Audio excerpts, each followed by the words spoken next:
Pertarungan kongres ini hanya soal upaya melamar takdir aja. Upaya.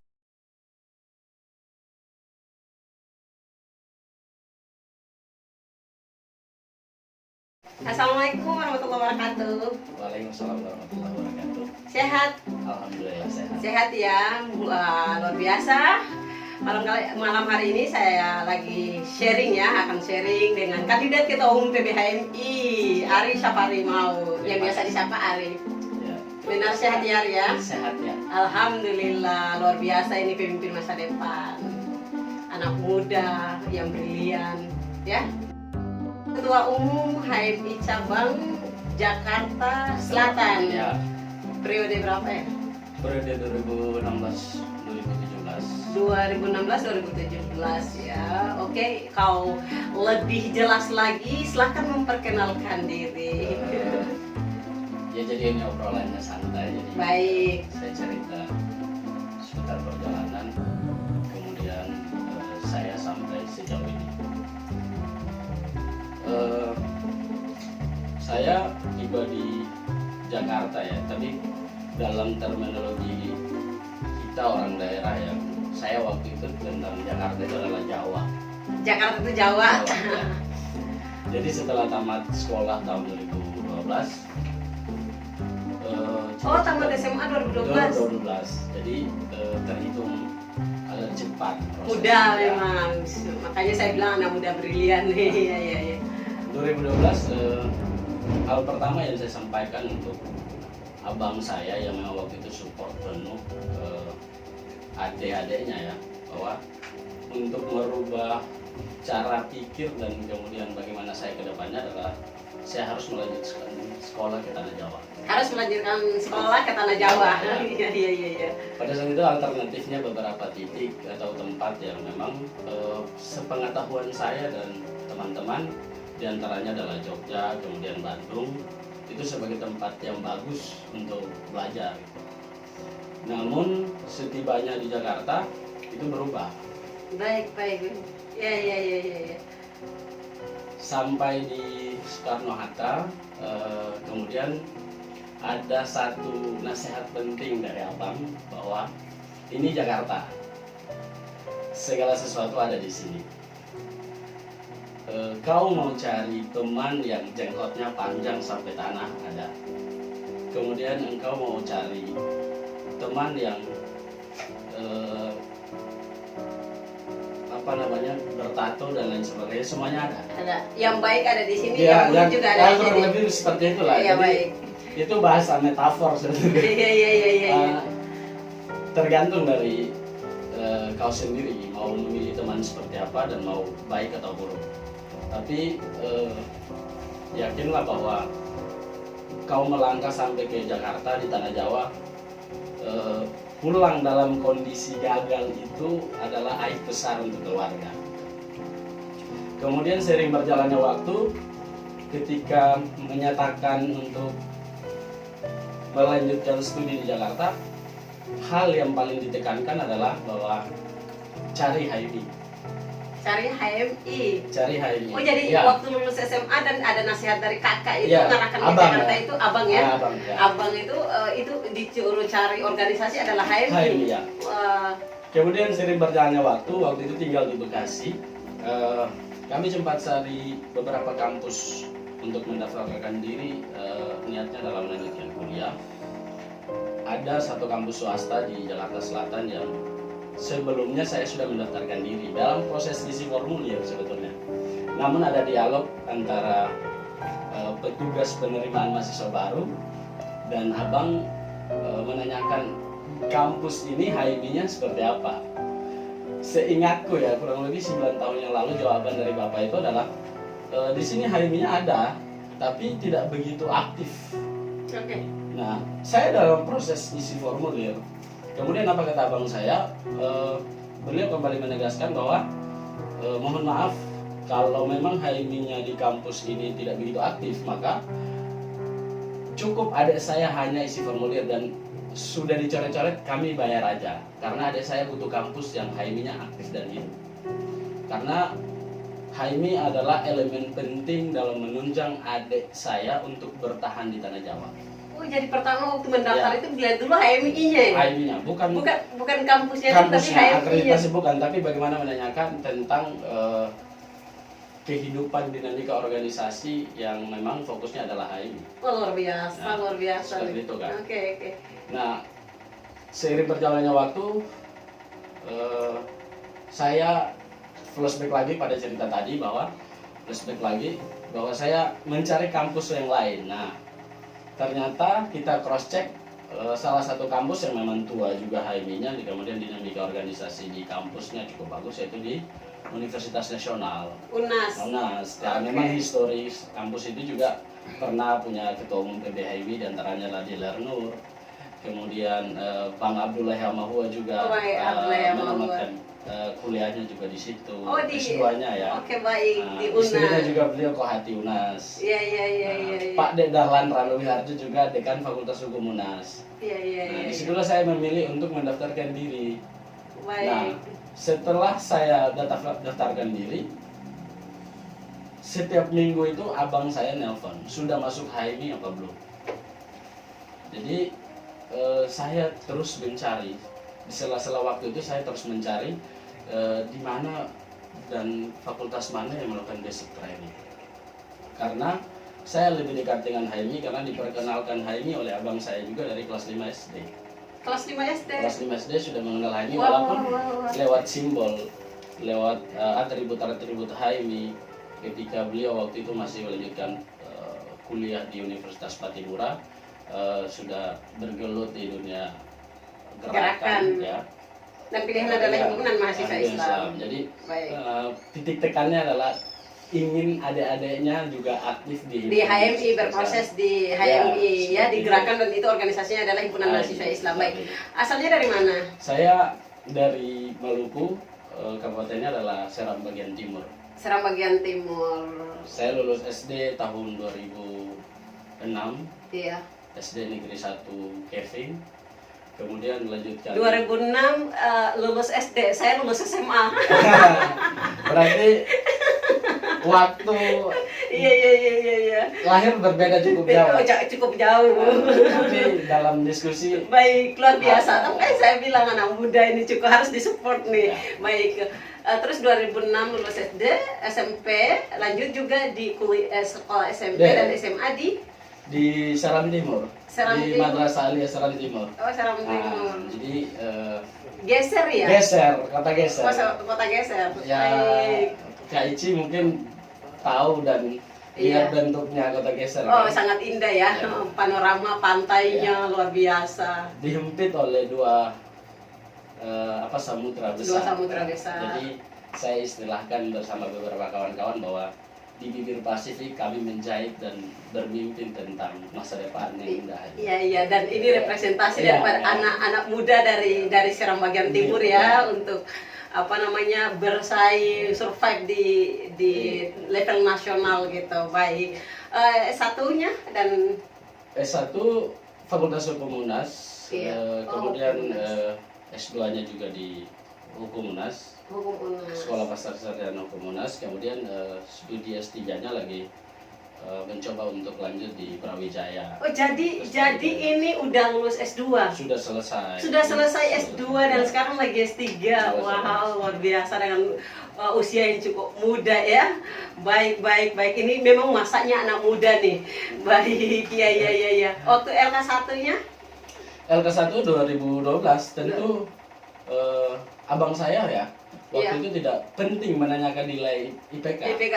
Tapi tiap saat itu menanyakan apakah sudah resmi jadi kader HMI apa belum. Iya. Jadi 2012 pun saya ya, ikut basic training. Iya. Kemudian LK2 itu tahun 2015 di Kabupaten Bandung, cabang Kabupaten Bandung. Senior course di Tapak Tuan di Aceh. Tapak Tuan di Nah, Aceh. di Aceh. Oh, senior course di Di Aceh. Aceh. Oh, Kemudian- instruktur juga nih. Ya, Iya. jadi penting untuk seorang ketua cabang itu harus Instruktur ya. menjadi bagian daripada instruktur. Cocok. Karena dia bisa mengerti dinamika di struktural maupun di ranah pengkaderan. Dan perkaderan Ya. penting, apalagi sebagai jantung organisasi ya. organisasi, ya. Iya. Kemudian LK3 di Batko Jawa Barat. sebelum kongres di hajatannya Caici waktu kongres Oh, kongres kan Ambon udah yang ketiga. Iya, udah yang ketiga memang. Oh, luar biasa. Saya pernah juga aktif di komisariat sebagai ketua komisariat, kemudian di Korkom juga, terus di cabang ketua umum, di Batko juga sempat ikut kontestasi juga. Jadi Iya. fase-fase komisariat, Korkom, cabang, Oh, udah Batko. pernah jadi ketua Korkom. Ya, Korkom aktif, kemudian aktif di Korkom, kemudian Aktif di di Korkom. cabang pernah jadi ketua umum dan Ketua umum cabang. ya, Baik. Dan sampai di level cabang atau udah lanjut ke PB? terakhir bertarung pada kontestasi level Batko. Batko. Ah, Baik, ya, baik, setelah itu baik. BPB. Ke PB. Dan sekarang di PB sebagai Wasekjen bidang perguruan tinggi, kemahasiswaan dan pemuda. Oh, Wasekjen PTKP. PTKP. Wasekjen PTKP PBHMI. Jadi saya lagi berbincang ya, sharing dengan kandidat ketua umum PBHMI plus Wasekjen PTKP PBHMI. Ya. Luar biasa. Dan pengalamannya tadi di Perkaderan HMI sudah paripurna. Paripurna Perkaderan HMI di luar akademisi juga, sudah S1, S2, bahkan udah sekarang mau lanjut S3. Ini luar biasa, anak muda dan masih cukup muda ya menurut saya. Ari, tadi saya di awal sudah buka, saya katakan bahwa saya lagi ngobrol tadi ya kandidat ketua umum PBHMI ya. Ya. Benar ya kandidat ya? Insya Allah, Bismillah kandidat. Bismillah ya kandidat. Sudah resmi kandidat. Udah resmi kandidat, udah keluar ya putusan SC SC. sebagai kandidat. Apa sih visi besarnya maju sebagai kandidat? Visi besar yang saya pribadi dan kemudian teman-teman rekan tim yang ingin kami bawa pada Kongres ke-31 di Surabaya adalah bagaimana mendesain HMI sebagai organisasi modern yang kekuatan gerakannya itu adalah berdasarkan data. Itu penguatan himpunan yang saya pikir pada era sekarang keropos pada hal-hal seperti itu. Sebagaimana kita ketahui bahwa zaman ini siapa yang punya data maka dianya yang menang. Iya. Bukan hanya informasi ya, tapi informasi harus berbasis data. Harus berbasis data. HMI sebagai organisasi intelektual harus punya data. Iya. Kita berbicara tentang segala sesuatu itu harus berbasis data. Harus berbasis data. Kan Itu dunia digital ya, digital, kita ya. sudah ada di fase Ya, ini. fase. Segalanya harus data Ya, gitu. seperti itu. Digital. Oh, jadi apa tadi visi Iya, besarnya? ya, visi besarnya Baik. seperti itu. Terus terjemahannya dari visi besar itu? Kita harus penguatan pada ranah metodologi dan kemudian menyusun agar bisa koheren dengan penyusunan data dan lain sebagainya, penguatan data tadi. Ya. Karena HMI ya kita doktrinnya adalah insan akademis. Ya, itu pertama ya. Itu doktrin. Itu Terbinanya doktrin, insan ya. akademis. Jadi Akademis. sebelum yang lain tuh akademis Iya. dulu nih. Seorang harus diuji. Iya. Akademis bukan berarti dia harus kuliah saja, Iya. tapi dia harus bisa mempertanggungjawabkan ilmu pengetahuannya. Dia harus ilmiah itu. Dia bisa diuji, apa yang dia sampaikan itu bisa teruji, bisa diuji kebenarannya gitu. Jadi ada dialektika yang terbangun. Baik. Seperti itu. Baik. Nah, Oke, misinya salah satu misi apa itu? misinya saya pikir HMI dengan data bergerak berbasiskan data, maka ke depan HMI bila mana bicara tentang semisal krisis ekologi Iya. ataukah minimnya kesadaran hukum dan lain sebagainya, kita perlu berangkat dari data sehingga hal-hal seperti itu ke depannya bisa menjadi konsumsi masyarakat luas itu menjadi sumber yang terpercaya. Baik. Karena data diadu dengan data, penelitian ilmiah akan diadu dengan penelitian ilmiah, bukan asumsi ya. Asumsi. Baik. Kalau menurut saudara nih, kan kalau perkaderan itu sudah wajibnya HMI ya, siapapun pemimpinnya ya perkaderannya itu udah menjadi prioritas gitu ya di dalam HMI. Ataukah dia menjadi program? Dikader dan kemudian mengkader itu adalah sebetulnya bukan tanggung jawab bicara tentang HMI saja, tapi itu bicara tentang tanggung jawab manusia. Iya. Apalagi kita yang memang keyakinannya adalah Islam. Baik. Islam mengharuskan bahwa setiap generasi akan bertanggung jawab. Iya. Kelak kehidupan eskatologinya itu bertanggung jawab atas kehidupan generasi setelah dia. Iya, iya. Nah, kalau kita pakai terminologi HMI, maka itu bicara tentang yang mengkader dan kemudian yang dikader. Iya. Jadi kaderisasi itu soal perkembangannya aja, metodologi, cara, perubahan-perubahan penyelesaian dengan zaman. Tapi untuk mencerdaskan kehidupan manusia, mencerdaskan kehidupan sesama, itu adalah tanggung jawab kemanusiaan. Jadi sampai kapanpun mau berkandidat, mau bagian dari HMI apa tidak, tapi menyadari fungsi dan sisi kemanusiaannya, maka mengkader seseorang atau orang lain, mencerdaskan orang lain adalah tanggung jawab. Tanggung jawab ya, kata lainnya sering kita dengar-dengar itu memanusiakan manusia. Baik, ya, siap. Terus tagline-nya apa? Tagline-nya itu adalah intelektual etik. Intelektual etik, apa tuh? Jadi HMI itu semenjak 1947 embrio beberapa orang yang melahirkan menggagas lahirnya HMI itu kan sebetulnya mereka ingin menegasikan diri mereka dengan mahasiswa yang lainnya adalah mereka intelektual yang muslim gitu. Baik. Nah, kata muslim itu kemudian saya derivasi menjadi etik. Jadi kalau bicara tentang intelektual itu melekat pada setiap kader HMI, tapi perlu diikat sebetulnya bahwa ada sisi yang jauh lebih penting adalah soal etika. Kalau di agama itu ada soal adab. Iya. Bahwa adab itu lebih tinggi daripada ilmu. Baik, Jadi, baik. soal tanggung jawab sosial, soal kepekaan terhadap kondisi sekitar itu adalah soal etika. Iya. Nah, kita dituntut bukan hanya cerdas, tapi bagaimana santun dalam berperilaku. Baik. Wah, luar biasa nih. Seperti itu. Jadi urusan intelektual etik. Jangan sampai kita semakin maju secara ilmu pengetahuan hari ini, cabangnya semakin bertambah banyak, tapi kita keropos pada wilayah itu. Keropos pada adab ya, etika ya. Iya. Lagian kalau kita ini juga bersandar pada nilai unsur-unsur spiritual, adab ini lebih tinggi daripada ilmu. Yang kalau siapapun ilmu pengetahuan setinggi apapun, kalau nggak memiliki adab ya sama saja ilmu pengetahuan nggak berguna ya. Iya. Ini menarik nih. Jarang ada yang mengangkat misi besarnya seperti ini, tagline-nya tentang etis gitu. Jadi kita ngomong ilmu tapi ternyata adab kita itu yang itu terbelakang gitu. Harusnya mengutamakan adalah adab ya. Iya. Baik. Jadi begini Kak, yang perlu disadari bahwa ketika seorang dinyatakan sebagai kader HMI itu kesadaran holistiknya tentu tentang sebenarnya di HMI itu bagaimana mengajarkan kita untuk menjadi manusia secara kafah gitu. Ya.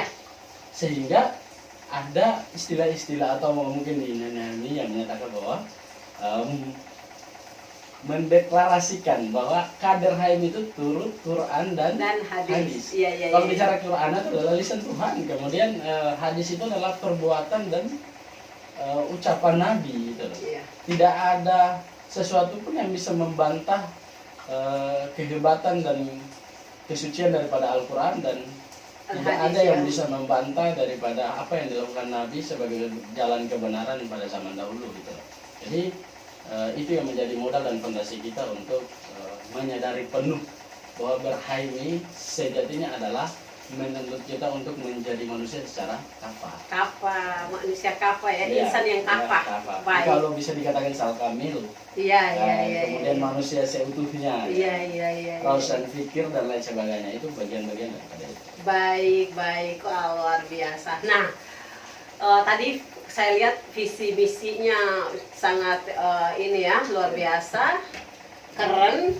Ari, kalau saya pernah ya fight sebagai ketua umum PBHMI, mungkin ikuti itu juga pada saat kongres. Sebentar Kak. Ya. Jadi KIC ini salah satu kandidat yang memang pada saat kongres Ambon itu merdu dalam melantunkan ayat suci Al-Quran. Saya masih ingat itu lah. Iya. Karena waktu itu saya peserta kongres ke-30 di Ambon. Oh, peserta kongres ke-30 di Ambon. Jadi beberapa KIC itu masih melekat lah pada ingatan saya. Dan ingatnya dibaca Quran kali ya. Iya.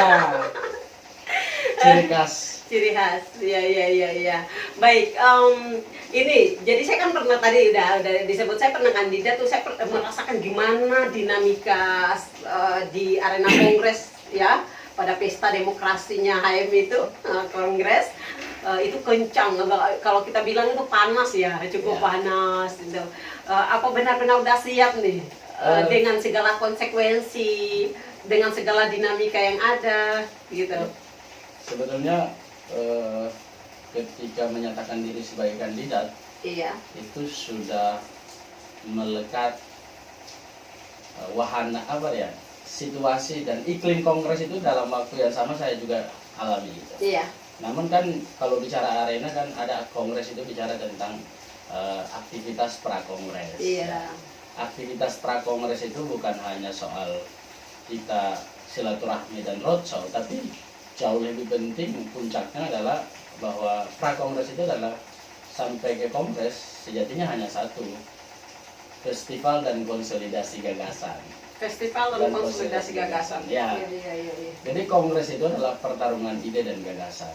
Soal yang lainnya misalnya kemenangan siapa yang jadi ketua umum atau tidak itu adalah soal garis tangan. Garis tangan juga ya. Bagaimana dia melamar takdirnya kan? Iya. NDP bab 3 ya. Iya. NDP bab 3 itu udah pembahasannya nih, ikhtiar dan takdir.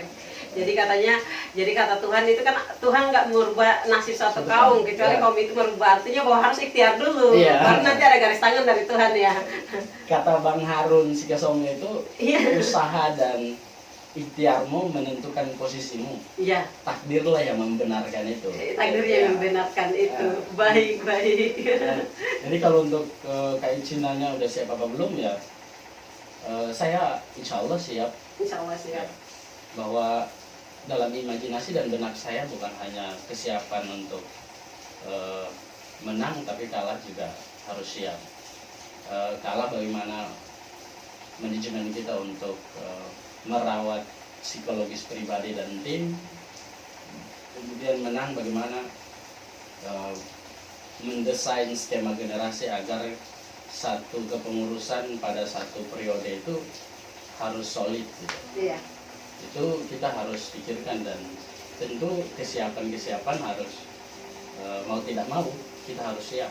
Baik. Dan insya Allah siap. Insya Allah siap ya, baik. Dan memang harus maju itu udah harus siap gitu. Ketika udah ini niatkan, udah niat ya siap ya. Siap. Baik, siapapun itu. Terus pertanyaan yang selanjutnya nih, Ari, saudara, kalau lihat selama di proses di cabang maupun di PBHMI, apalagi pernah menjabat sebagai ketua cabang, tentu banyak sekali ya masalah atau ini ya, ada saja kita temukan di selama kita memimpin gitu. Apa sih masalah yang paling krusial saat ini di cabang-cabang tuh? Di tingkat komisariat ataupun cabang ataupun batko yang diikuti selama ini? Masalah yang paling krusial yang fundamental itu adalah kesadaran. Iya. Kesadaran bahwa kita tidak bisa menyadari posisi. Kita tidak bisa menyadari secara kafah fungsi dan tanggung jawab. Baik. Sehingga dari apa yang saya jelaskan itu ada turunan-turunan yang perlu saya uraikan, bahwa masalah krusial ketika saya di komisariat, kemudian korkom sampai dengan cabang dan hari ini di PB, soal konsistensi. Konsistensi, ya. Orang tidak begitu konsisten dengan apa yang sebelumnya sudah dirancang dan sebelumnya sudah disepakati. Ya. Kemudian orang juga tidak kadang ya, manusia, individu-individu yang hari ini mungkin saya juga bagian dari teman-teman yang hari ini juga tidak begitu yakin saya hari esok mau kemana gitu. Baik. Sehingga itu yang menjadi masalah, karena bicara level komisariat, korkom, cabang, batko sampai dengan PB ataupun lembaga profesi, itu adalah soal kerjasama, soal keyakinan bahwa kita akan sampai gitu loh. Ya. Kita akan menuju ke sana agar kita sedikit bersabar gitu. Sehingga kalau tidak ada kesabaran, tidak ada keyakinan, maka konsisten itu tidak ada. Maka kalau konsisten tidak ada, maka pengawalan dan tanggung jawab terhadap kaderisasi dan hal-hal yang terjadi pada level komisariat yang sifatnya vital sekali itu cenderung kita abaikan. Integritas kita tinggalkan. Kemudian orientasi berHMI itu hanya bagaimana terjebak pada romantisme masa lalu, bagaimana saya bisa menjadi kekandang Martanjung kemudian dan lainnya. Itu bentuk romantisme masa lalu yang hari ini melekat, sehingga kader HMI cenderung berpikir besar karena senior. Iya, besar karena senior. Besar karena senior, bukan besar karena ide dan gagasan. Iya, ini nih, ini menarik nih, ya. Betul. Hal ini kita numpang sebetulnya di HMI. Kalau generasi 60-an, 70-an sampai dengan 98 itu mereka berpikir tentang bagaimana membesarkan organisasi. Tapi hari ini tidak semua ya, tapi mayoritasnya adalah bagaimana berpikir besar di organisasi. Besar di organisasi, bukan membesarkan organisasi. Sementara kita itu harus dituntut apa yang kita harus berpikir, apa yang kita berikan ke organisasi. Ya, bukan organisasi memberikan apa ya. Bukan ya, bukan seperti itu. Jadi logikanya terbalik. Nih. Ya, padahal tanpa sadar juga ketika kita udah berikhtiar, berproses di organisasi, dengan sendirinya akan mendapatkan hasil yang maksimal dari organisasi ya. Soal keyakinan ya. Iya. Jadi konsistensi itu sangat penting. Kalau dalam perspektif Islam itu dibilang istiqomah. Ya, kita harus istiqomah ya. Nah, iya. Iya. Luar biasa nih memang konsepnya kandidat ketua umum PBHM ini. Nah, saya dengar nih, karena tadi bicara soal konsep, bagaimana kader HMI punya ide, punya gagasan, punya karya. Saudara sendiri udah punya karya belum? Alhamdulillah sampai hari ini sudah, insya Allah ya akan launching buku. Akan launching buku, apa judul bukunya? Bukunya itu tentang paradigma HMI tentang Pancasila dan globalisasi. Paradigma HMI, Pancasila dan globalisasi, keren. Coba ada sedikit yang bisa dijelasin itu. Jadi kita kalau bicara tentang HMI sebetulnya kita akan kembali kepada siapa yang memang menjadi prakarsa daripada HMI, kemudian pemikiran-pemikiran yang tumbuh dan hidup di organisasi tersebut. Iya. Ketika berbicara tentang HMI, maka orang akan lihatnya, kalau memang orang yang mengenal sejarah, maka lihatnya adalah Lafran Pane. Iya. Ya, tapi kalau tidak mengenal lebih jauh HMI, maka berpikirnya adalah Nurkolis Majid, Cak Nur. Nah, pikiran-pikiran dari beliau itu yang kemudian kita menjadikan bahan refleksi, dan kristalisasinya adalah dalam bentuk buku, bahwa sangat penting hari ini kader HMI mengambil peran dengan melihat situasi kondisi sosial yang kita cenderung terjebak dan masuk pada ranah konflik-konflik horizontal. Nah, kader HMI harus melihat posisi dirinya dan kemudian bagaimana dia berperan dalam kondisi-kondisi tersebut. Jadi maksud Cak Nur itu begini, bahwa kita akan tiba pada suatu saat itu adalah konflik horizontal antara perbedaan agama, suku, itu tidak bisa dihindari. Nah, harapan Cak Nur ketika menyampaikan itu di waktu-waktu yang lalu, bahwa HMI seharusnya menjadi lokomotif atau generasi muda yang turut serta dalam mengurai dan menyelesaikan persoalan-persoalan sosial tersebut. Nah, untuk perspektif Pancasila ya kita harus kembali kepada Pancasila. Untuk melihat globalisasi kita harus punya pisau tersendiri untuk bagaimana melihat dan menganalisis tentang globalisasi. Mengupas globalisasi ya. Fondasi dan landasannya adalah Pancasila. Nah, dan Indonesia kita nggak bisa terlepas dari Pancasila. Begitupun dengan HMI ya. Iya. Kita kan bicara tentang Islam keindonesiaan. Bahwa HMI ada pada berasaskan Islam dan asaskan Pancasila ya. Asas Islam. Iya. Baik. Berasaskan Islam, kemudian Pancasila itu sebagai ideologi. Ya, baik. Kalau kristalisasi gagasannya dalam basic temennya itu Islam keindonesiaan. Jadi bukunya itu ya.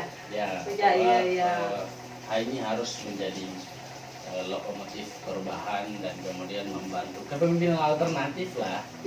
Ketika dalam kondisi sosial konflik horizontal sudah bisa dihindari, kemudian antara satu dengan yang lain terjadi saling curiga. Ya.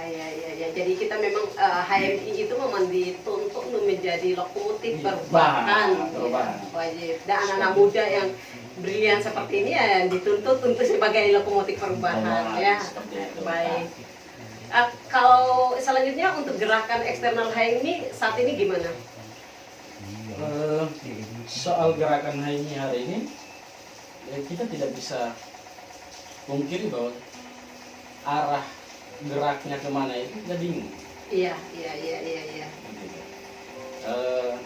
Faktanya hari ini kita tidak bisa kritis, itu satu. Yang kedua, untuk kritis kita harus cerdas. Ya. Untuk cerdas kita harus bisa mengasah diri. Baik. Untuk mengasah diri kita harus cekatan. Dengan cekatan kita harus punya kesadaran gitu loh. Kembali lagi pada soal kesadaran, bahwa apakah kita berHMI hanya soal perolehan struktural semata atau soal tanggung jawab sosial. Sehingga kalau gerakan hari ini ya kita masih terjebak pada hal-hal yang memang Kak Ici juga tahu di internal itu sendiri, bahwa bicara HMI adalah gerakan internal dan eksternal. Internal ada bicara tentang organisasi itu sendiri, eksternal adalah bicara tentang respon terhadap kondisi sosial. Siap, baik. Oke. Oh, yang terakhir silakan ada pesan untuk cabang maupun komisariat di se-Indonesia dalam menyambut momentum kongres nanti. Saya sebetulnya pada posisi kongres kali ini kongres 31 ya di Surabaya, bahwa Surabaya itu adalah kota yang punya tradisi intelektual dan kekuatan keagamaan yang kuat, sehingga melahirkan para tokoh pejuang-pejuang yang hebat. Sangat penting untuk rekan-rekan cabang, kemudian fungsionaris PBHMI semua, entah itu teman-teman kandidat, bahwa kehadiran kita di sana jangan sampai membebankan masyarakat. Tapi kehadiran kita di sana adalah bagaimana menjadi harapan untuk masyarakat Surabaya atau seluruh masyarakat Indonesia. Kita bukan lagi bicara soal siapa ketua umum dan dengan siapa dia berkoalisi, tapi soal pesan ini pesan universal, pesan kemanusiaan, bagaimana pesan itu sampai dan kemudian di siapa kita titipkan pesan itu. Itulah ketua umum. Ini soal pesan aja. Nah, untuk rekan-rekan komisariat yang memang tidak bisa hadir karena dibatasi ya, pengembira, bukan Romli, tapi saya istilahnya pengembira. Itu dibatasi. Kalau Romli kan kita jahat sekali sama adik-adik sebetulnya. Iya, jahat ya sama adik-adik, bahasa Romli ya. Hubungan liar, iya, nggak bagus. Ada tindakan diskriminasi dan sebagainya. Jadi pengembira. Yakinlah bahwa ketika teman-teman hari ini berproses di komisariat, bahwa apa yang kami alami dan kemudian kami lalui di PBHMI, suatu saat juga teman-teman alami dan lewati itu. Yakinlah, bersabar, dan yang paling penting untuk rekan-rekan komisariat adalah perbanyak baca buku dan diskusi, karena sampai kapanpun orang yang rajin membaca buku dan berdiskusi sudah pasti kualitasnya berbeda dengan orang yang malas membaca buku dan berdiskusi. Lagian pertama Islam ini kan Al-Quran dianjurkan itu Iqra ya, membaca ya, kita disuruh membaca. Makanya tadi pesannya harus memperbanyak literasi ya. Iya, baik, luar biasa ini kandidat. Baik. Terima kasih. Insya Allah ya dimudahkan dalam ikhtiar, dalam perjuangan, insya Allah. Dan gimana perkuat silaturahim, semoga semesta juga meridai perjuangannya. Amin ya. Insyaallah. Jadi ini anak daerah yang hijrah ke ibu kota, berjuang di ibu kota. Ternyata udah kenal, tadi yang pertama disampaikan udah kenal HMI dari sejak kelas 5 SD. Luar biasa. Pertarungan kongres ini hanya soal upaya melamar takdir aja. Upaya melamar takdir. Semoga lamarannya ke Tuhan juga Tuhan terima ya lamarannya ya. Amin. Baik, terima kasih. Kita akan hadir di diskusi selanjutnya, sharing selanjutnya dalam sharing gagasan ya, pemikiran-pemikirannya. Apalagi tadi soal bukunya tuh, buku menariknya tentang Pancasila dan globalisasi ya. Insya Allah kita akan, kalau pasca launching mungkin kita ngomong ya, kita bicara isinya, kita beda isinya, biar semua pada tahu di gagasan kandidat ketua umum, ya mudah-mudahan ya kalau terpilih berarti gagasannya ketua umum. Kita kembangkan Kita terus. kembangkan ya terus ya. Lebih spesifik. Baik, jadi insya Allah di lain kesempatan kita akan berdiskusi, Siap. berbagi pengalaman dan pemikiran kita ya. Ya. Terima kasih Siap Ari sama-sama. atas kehadirannya. Siap. Baik, assalamualaikum warahmatullahi wabarakatuh.